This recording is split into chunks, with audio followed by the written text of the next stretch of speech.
Inégalitaire, illisible, kafkaïenne, les mots du défenseur des droits sur la réforme du stationnement payant. Et 2 ans après son lancement, ce constat, les 3/4 des PV ne sont pas recouvrés. Ce matin, on a voulu comprendre pourquoi et puis où est-ce que ça bloque. Bonjour Aude Leroy. Bonjour. D'abord, qu'est-ce qu'elle a changé cette réforme ? Eh bien, depuis 2 ans, 570 communes gèrent, chacune dans leur coin, le stationnement payant et les amendes qui vont avec. Sauf que pour les recouvrer, les villes moyennes manquent d'outils. Elles sont par exemple incapables d'obtenir l'identité des conducteurs verbalisés, notamment quand ils sont de passage, sans compter que le tout dématérialisé n'est pas adapté aux petites villes, explique Dominique Essarpier, adjointe au maire de Brive. On est dans des communes rurales chez nous.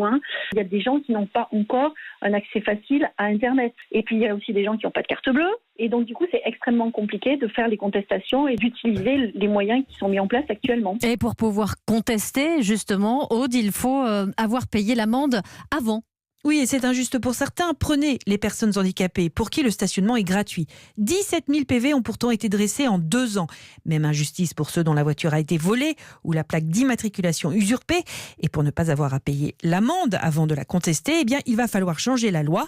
Le législateur y travaille, comme le confirme Marianne Pouget, présidente de la commission du contentieux du stationnement. La dispense à l'obligation de paiement préalable, il faut attendre une loi. Je suis persuadée qu'une proposition ou un projet de loi va finalement être adopté très vite. Et ce sont donc les communes qui doivent prendre les devants ?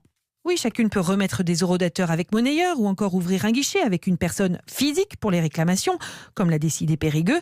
Détaille son maire, Antoine Audy. Et justement, on n'a pas pris de prestataire extérieur, donc c'est une décision du conseil municipal où effectivement, quand on a mis en place, on a dit comment on fait, on a pris la décision de consacrer un agent de la police municipale au RAPO. Et puis simplifier, réformer une nouvelle fois le stationnement, c'est un enjeu certes pour les communes, mais aussi pour l'État, car selon un rapport du Sénat, il y a près d'1 milliard d'euros à recouvrer. 1 milliard d'euros donc à recouvrer. On comprend l'importance de l'enjeu de ce stationnement payant. Explication signée Aude Leroy pour Europe 1.